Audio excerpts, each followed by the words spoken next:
మన టీమిండియా ఒక టఫెస్ట్ ఛాలెంజ్కి సిద్ధమైంది. జూన్ 20th నుండి ఇంగ్లాండ్ టీంతో 5 టెస్ట్ మ్యాచ్ల సిరీస్ ఆడబోతున్నారు. సో ఈ సిరీస్ అయితే WTC 2027 సైకిల్లో మన టీమిండియాకు మొట్టమొదటి సిరీస్ అండ్ చాలా ఇంపార్టెంట్ సిరీస్ అని చెప్పుకోవచ్చు. ఎందుకంటే మన వాళ్ళు సిరీస్లో 5 టెస్ట్ మ్యాచ్లు ఆడబోతున్నారు. విచ్ మీన్స్ మన వాళ్ళకి ఒక్క సిరీస్లోనే 60 పాయింట్లు సాధించగలిగే స్కోప్ ఉంది. సో ఓవరాల్గా చూసుకుంటేనే మన వాళ్ళని సైకిల్లో మొత్తం 18 టెస్ట్ మ్యాచ్లు ఆడబోతున్నారు. అండ్ ఆ 18 టెస్ట్ మ్యాచ్లో మొదటి 5 మ్యాచ్లు ఈ సిరీస్లోనే ఆడబోతున్నారు. అలాగే సైకిల్ చివరిలో చూసుకుంటే ఆస్ట్రేలియా టీంతో కూడా మన వాళ్ళకి 5 టెస్ట్ మ్యాచ్ల సిరీస్ ఉంది. 2027 ఫిబ్రవరిలో ఇండియా వేదిక BGT జరగబోతుంది. సో మన వాళ్ళు WTC 2027 సైకిల్ను 5 టెస్ట్ మ్యాచ్ల సిరీస్తోనే స్టార్ట్ చేయబోతున్నారు. అండ్ ఎండింగ్ కూడా సేమ్ అలానే ఉండబోతుంది. దీంతో మన టీమిండియాకి 2 సిరీస్లో చాలా ఇంపార్టెంట్. ఎస్పెషల్ ఇంగ్లాండ్ ఆడబోయే సిరీస్ చాలా అంటే చాలా కీలకం. ఎందుకంటే మన వాళ్ళు చాలా తక్కువ మంది సీనియర్స్తో ఈ సిరీస్ ఆడబోతున్నారు. ఇన్ఫాక్ట్ సింపుల్గా చెప్పాలంటే చాలా కాలం తర్వాత రోహిత్ మరియు కోహ్లీ ఇద్దరు లేకుండా మన వాళ్ళు సిరీస్ ఆడబోతున్నారు. సో దీంతో సిరీస్లో మన టీమిండియా ఎలా పర్ఫామ్ చేస్తుంది అనేది ఒక బిగ్గెస్ట్ టాకింగ్ పాయింట్. అలాగే కొత్త కెప్టెన్గా శుభ్మన్ గిల్ ఎలా సెట్ అవుతాడు అండ్ ఆల్సో మన టీమిండియా కాంబినేషన్ ఎలా ఉండబోతుంది, ఇలాంటి క్వశ్చన్ మార్క్స్ అన్ని చాలా ఎక్కువగా ఉన్నాయి. సో మనమైతే ఈ వీడియోలో మన టీమిండియా కాంబినేషన్ గురించి మాట్లాడుకుందాం. అంటే ఈ సిరీస్ కోసం మన టీమిండియా ప్లేయింగ్ 11 ఎలా ఉంటే బాగుంటుందో డిస్కస్ చేద్దాం. ముందుగా స్క్వాడ్ విషయానికి వస్తే అందరికీ తెలిసిందే 18 మంది ప్లేయర్స్ని సెలెక్ట్ చేశారు. బట్ రీసెంట్గానే హర్షిత్ రాణా 19 ప్లేయర్కి యాడ్ అయ్యాడు. అంటే మన వాళ్ళు సిరీస్లో మొత్తం 19 మంది ప్లేయర్స్ ఆడబోతున్నారు. అంటే 19 మంది ప్లేయర్స్ నుండి ప్లేయింగ్ 11 సెలెక్ట్ చేయడం చాలా కష్టం. ఎందుకంటే చాలామంది కొత్త ప్లేయర్స్ ఉన్నారు, అలాగే రీఎంట్రీ ఇస్తున్న ప్లేయర్స్ కూడా ఉన్నారు. సో దీంతో మన టీం మేనేజ్మెంట్కి ఒక పెద్ద కన్ఫ్యూజన్ ఉంటుంది, ఏ ప్లేయర్ని పిక్ చేయాలి, అతను ఏ ప్లేస్లో ఆడించాలని చెప్పి. అయితే కొన్ని స్పాట్స్లో చూసుకుంటే మాత్రం మనకైతే ఫిక్స్డ్ ప్లేయర్స్ కనిపిస్తున్నారు. అంటే మన టీమిండియా ప్లేయింగ్ 11 చూసుకుంటే కొన్ని స్థానాల్లో ఎవరు ఆడుతారో ఆల్రెడీ ఫిక్స్ అయిపోయింది. సో ముందు ఫిక్స్డ్ ప్లేయర్స్ చూసుకుంటే ఓపెనర్స్గా జైస్వాల్ మరియు రాహుల్ ఆల్మోస్ట్ కన్ఫర్మ్ అయిపోయినట్టే. ఇన్ఫాక్ట్ రీసెంట్గా ఇండియా టీం ఇంగ్లాండ్ లయన్స్తో ఒక అన్అఫీషియల్ టెస్ట్ మ్యాచ్ ఆడారు. అండ్ ఆ మ్యాచ్లో చూసుకుంటే జైస్వాల్ మరియు రాహుల్ ఇద్దరు కలిసి ఓపెనింగ్ చేశారు అండ్ సక్సెస్ కూడా అయ్యారు. ఎస్పెషల్లీ కేఎల్ రాహుల్ ఆ మ్యాచ్లో ఫస్ట్ ఇన్నింగ్స్లో సెంచరీ కొట్టాడు అండ్ సెకండ్ ఇన్నింగ్స్లో 50 కొట్టాడు. సో డెఫినెట్లీ టెస్ట్ ఫార్మేట్లో కేఎల్ రాహుల్కి ఓపెనింగ్ పొజిషన్ బెస్ట్ అని చెప్పుకోవచ్చు. మరీ ముఖ్యంగా ఓవర్సీస్ కండిషన్స్లో అది ఇండియాలో ఆడినప్పుడు ఎలా పెర్ఫామ్ చేసినప్పటికీ సేనా కంట్రీస్లో చూసుకుంటే మాత్రం యాజ్ ఓపెనర్గా చాలా మంచి రికార్డు ఉంది. అండ్ జైస్వాల్ విషయానికి వస్తే నో బ్రెయినర్. ప్రజెంట్ మన టీమిండియాకు బెస్ట్ టెస్ట్ బ్యాట్స్మెన్గా అతనే కనిపిస్తున్నాడు. అయితే ఫస్ట్ టైం ఇంగ్లాండ్లో సిరీస్ ఆడబోతున్నాడు కాబట్టి అతను ఎలా పర్ఫామ్ చేస్తాడనేది కూడా చాలా ఇంట్రెస్టింగ్ ఉండబోతుంది. సో ఓపెనింగ్ కాంబినేషన్ విషయంలో నాకైతే పెద్దగా ప్రాబ్లమ్స్ ఏమీ కనిపించట్లేదు. మన టీమిండియా దగ్గర చాలా మంచి ఓపెనింగ్ పేరు ఉంది. ఇక మిగతా ఫిక్స్డ్ స్పాట్స్ విషయానికి వస్తే నెంబర్ 4లో గిల్ ఆల్మోస్ట్ కన్ఫర్మ్ అయిపోయినట్టే. మిగిలిన అతను కెప్టెన్గా అపాయింట్ చేసిన తర్వాత నెంబర్ 4లో ఆడేందుకు ఇంకా ఎక్కువ అవకాశాలు పెరిగాయి. సో అబ్వియస్లీ మన అయితే గిల్ను విరాట్ కోహ్లీకి వారసుడిగానే చూస్తున్నారు. సచిన్ టెండూల్కర్ నెంబర్ 4లో ఆడేవాడు అండ్ దాన్ని విరాట్ కోహ్లీ తీసుకున్నాడు. ఇప్పుడు విరాట్ కోహ్లీ దగ్గర నుండి గిల్ తీసుకునేందుకు ఎక్కువ అవకాశాలు ఉన్నాయి. బట్ ఎనివే అతనికి అయితే చాలా బిగ్గెస్ట్ ఛాలెంజ్. ఎందుకంటే శుభ్మన్ గిల్కి ఓవర్సీస్లో అంత మంచి రికార్డ్ లేదు. ఎస్పెషల్ ఇంగ్లాండ్ గడ్డ మీద చూసుకుంటే అతని యావరేజ్ అరౌండ్ 25 ఉంది. సో దీంతో శుభ్మన్ గిల్కి సిరీస్ ఒక కెరీర్ డిఫైనింగ్ సిరీస్గా మారేందుకు అవకాశం ఉంటుంది.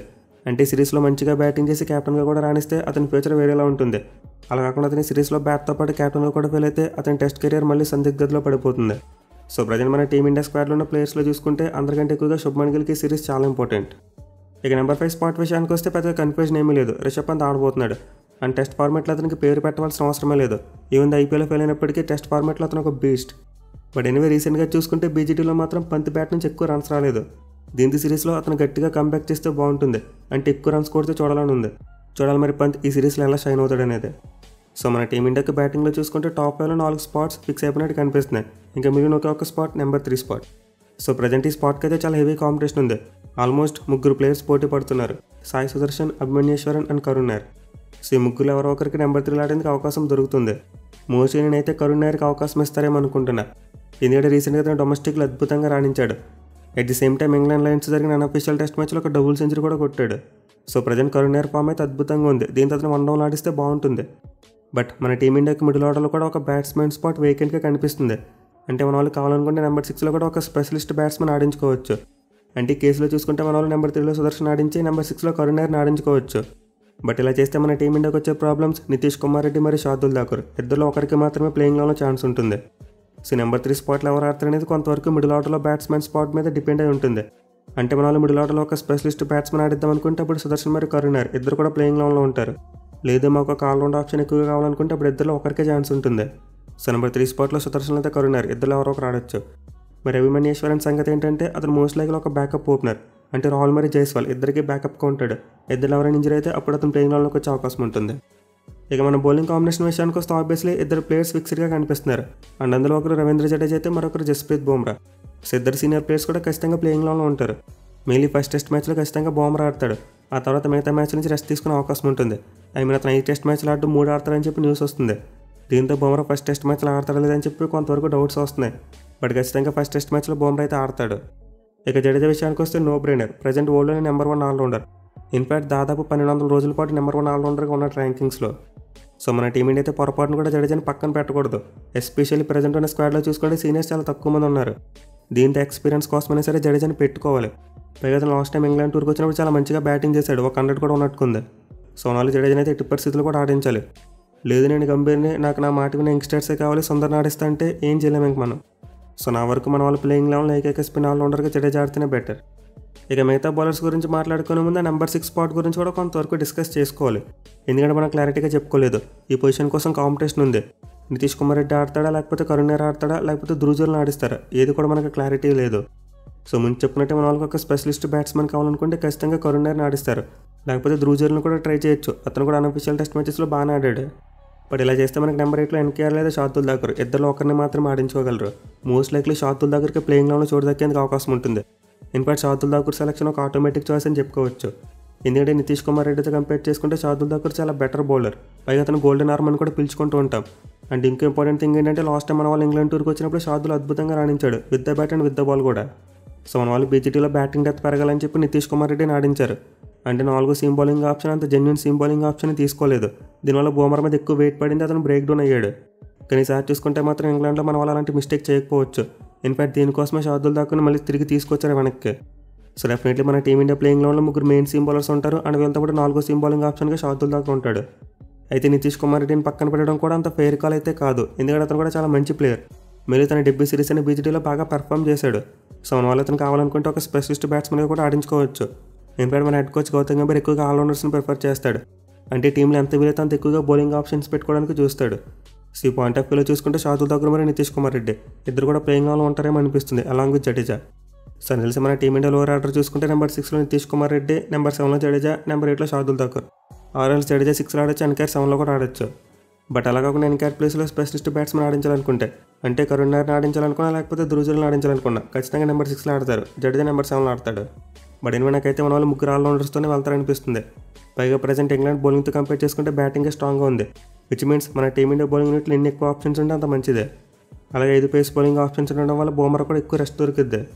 సో నేనైతే మన వాళ్ళు 3 ఆల్రౌండర్స్తోనే వెళ్తారనుకుంటున్నా. మరి మీరేమనుకుంటున్నారు కింద కామెంట్ చేయండి. ఇక చివరిగా మిగిలింది 2 pace bowling options. So present అయితే మన స్క్వాడ్లో బుమ్రా కాకుండా ఇంకా చాలామంది ఉన్నారు. లైక్ సిరాజ్ ఉన్నాడు, ఆకాశ్దీప్ ఉన్నాడు, హర్షదీప్ సింగ్ ఉన్నాడు, ప్రసిద్ధ కృష్ణ ఉన్నాడు, అండ్ కొత్తగా హర్షిత్ రాణా కూడా వచ్చాడు. సో ఎదుగులు ఎవరిద్దరిని మాత్రమే 2 స్పాట్స్లో ఫిట్ చేయగలరు. అండ్ మోస్ట్ లైక్లో ఒక స్పాట్లో చూసుకుంటే సిరాజ్ కన్ఫర్మ్ అనుకోవచ్చు. ఎందుకంటే మనకి సిరాజ్ టెస్ట్ ఫార్మాట్లో చాలా మంచి బౌలర్. మిగతా బీజీటీలో కూడా కొంతవరకు బాగానే బౌలింగ్ చేశాడు. 5 మ్యాచ్లు 20 వికెట్లు తీసుకున్నాడు. అలాగే ఇంగ్లాండ్లో చూసుకున్న 6 మ్యాచ్లు 23 వికెట్లు తీసుకున్నాడు. సో సిరాజ్ని మరి అంత తీసి పడేయలేం. అతని దగ్గర కూడా చాలా మంచి స్కిల్స్ ఉన్నాయి. మిగతా ఓబెల్ సీమ్ ఇంగ్లాండ్ పిచ్చెస్ మీద చాలా ఎఫెక్టివ్గా మారొచ్చు. At the same time Siraj రిలెంట్లెస్గా బౌలింగ్ చేస్తాడు. అంటే కెప్టెన్ ఎప్పుడు బాల్ ఇచ్చినా తీసుకుని ఫుల్ ఎఫర్ట్తో బౌలింగ్ చేస్తాడు. నేను అలిసిపోయిన ఇంకా వేయలేను అనే బాడీ లాంగ్వేజ్ అక్కడ కూడా చూపించాడు. సో ఖచ్చితంగా వాళ్ళైతే ఇనీషియల్ మ్యాచెస్లో సిరాజ్కి ఆపర్చునిటీ ఇవ్వాలి. ఒకవేళ స్టార్టింగ్ 2 మ్యాచెస్లో వెళ్ళైతే అప్పుడు ఆల్టర్నేటివ్ గురించి ఆలోచించుకోవచ్చు. ఇక మిగిలిన ఒక స్పాట్ కోసం హెవీ కాంపిటీషన్ ఉంది. బట్ నాకైతే ప్రైమరీ ఆప్షన్గా ప్రసిద్ధ కృష్ణనే కనిపిస్తున్నాడు. ఎందుకంటే రీసెంట్గా అతని ఫామ్ అద్భుతంగా ఉంది. ఈవెన్ ఐపీఎల్లోనే కాదు, అంతకుముందు బీజీటీలో కూడా చివరి టెస్ట్ మ్యాచ్ ఆడాడు. అండ్ ఆ మ్యాచ్లో 6 వికెట్లు తీశాడు. సో యాక్చువల్లీ ప్రజెంట్ ప్రసిద్ధ కృష్ణ అయితే చాలా మంచి రిథంలో ఉన్నాడు. దీంతో అతను తీసుకునేది ఎక్కువ అవకాశాలు ఉన్నాయి. లేదు లెఫ్ట్ ఆర్మ్ వెరైటీ కావాలనుకుంటే హర్షదీప్ సింగ్ కూడా మంచి ఆప్షన్ అవుతాడు. బట్ నేనైతే హర్షదీప్ సింగ్ని బుమ్రాకి రెస్ట్ ఇచ్చినప్పుడే తీసుకుంటారేమో అనుకుంటున్నా. అండ్ ఆకాశ్దీప్ని అయితే మోస్ట్లీ సిరాజ్కి బ్యాకప్గా పెట్టుకోవచ్చు. అంటే సిరాజ్ పైలు అయితే వెంటనే ఆకాశ్దీప్ ప్లేయింగ్ లెవెల్లోకి వచ్చే ఛాన్స్ ఉంటుంది. అయితే ఇవన్నీ కాదు, Gambhir out of the syllabus ఏమైనా ఆలోచిస్తే హర్షిత్ రాణా ప్లేయింగ్ లెవెల్లోకి వచ్చేస్తాడు. సో మోస్ట్లీ మన వాళ్ళైతే ఫస్ట్ టెస్ట్ మ్యాచ్ కోసం నేనైతే ప్లేయింగ్ లెవెల్తో వెళ్తే బాగుంటుంది అనుకుంటున్నా. మళ్ళీ రోహిత్ కోహ్లీ లేరు కాబట్టి ఫస్ట్ టెస్ట్ మ్యాచ్లో ఎక్స్పీరియన్స్ని ఎక్కువగా ప్రిఫర్ చేస్తే బాగుంటుంది. అంటే ప్లేయర్స్ లైక్ రాహుల్, జడేజా, బుమ్రా మరియు సిరాజ్ ఈ 4 కీలకంగా మారుతారు. వీళ్ళ ఎక్స్పీరియన్స్ బాగా యూజ్ అవుతుంది. అండ్ ఆల్సో కాంబినేషన్ విషయంలో కూడా మన వాళ్ళు ఒక క్లారిటీ తెచ్చుకోవాలి. అదేంటంటే బీజీటీలో బ్యాటింగ్ స్ట్రెంత్ చేసుకుందామని చెప్పి ఎక్కువ బ్యాటింగ్ డెప్త్ వెళ్ళారు. బట్ అది వర్కౌట్ కాలేదు. మరి ఈ సిరీస్లో కూడా దాన్ని కంటిన్యూ చేస్తారా లేదని ఆలోచించుకోవాలి. ఒకవేళ కంటిన్యూ చేయాలనుకుంటే ఎట్టిగా నితీష్ కుమార్ రెడ్డి నెంబర్ 8లో ఆడతాడు. అంటే నెంబర్ 6లో ఒక స్పెషలిస్ట్ బ్యాట్స్మెన్ ఆడించి నెంబర్ 8లో నితీష్ కుమార్ రెడ్డిని ఆడిస్తారు. దీంతో మనకి బ్యాటింగ్ డెత్ బేపచ్చంగా ఉంటుంది. కానీ బౌలింగ్ మాత్రం వీక్గా తయారైపోతుంది. మళ్ళీ బుమ్రా మీద ఎక్కువగా డిపెండ్ అవ్వాలి. సో అలానే ఇంగ్లాండ్ బౌలింగ్ లైనప్ చూసుకుంటే మరీ అంత స్ట్రాంగ్గా కనిపించట్లేదు. మనం ఆస్ట్రేలియా బౌలింగ్తో కంపేర్ చేసుకుంటే వాళ్ళంత స్ట్రాంగ్గా లేదు. దీంతో మన టీమిండియా బ్యాటింగ్ డెత్ మరీ ఎక్కువగా ఉండవలసిన అవసరం లేదు. వేరేజ్ ఇంగ్లాండ్ బ్యాటింగ్ విషయానికి వస్తే మాత్రం వాళ్ళు సొంత గడ్డ మీద చాలా డేంజరస్ ప్లేయర్స్. దీంతో వాళ్ళ బలమైన బ్యాటింగ్ అడ్డుకట్టవాలి కాబట్టి మన వాళ్ళు స్ట్రాంగ్ బౌలింగ్ అటాక్తో వెళ్ళాలి. అట్లీస్ట్ మనకుండే 5 బౌలింగ్ ఆప్షన్స్ కూడా చాలా వరకు జెన్యూన్గా ఉండేటట్టు చూసుకోవాలి. సో నేనైతే ఇంగ్లాండ్ సిరీస్ కోసం మన టీమిండియా ప్లేయింగ్ లెవెన్ ఎలా ఉంటే బాగుంటుంది అనుకుంటున్నా. మరి మీరు మన టీమిండియా ప్లేయింగ్ లెవెన్ ఎలా ఉంటే బాగుంటుందో కింద కామెంట్ చేయండి. అలాగే వీడియో నచ్చినట్లయితే ఖచ్చితంగా లైక్ చేసి మీ ఫ్రెండ్స్ అందరికీ షేర్ చేయండి. Thank you for watching. Have a nice day.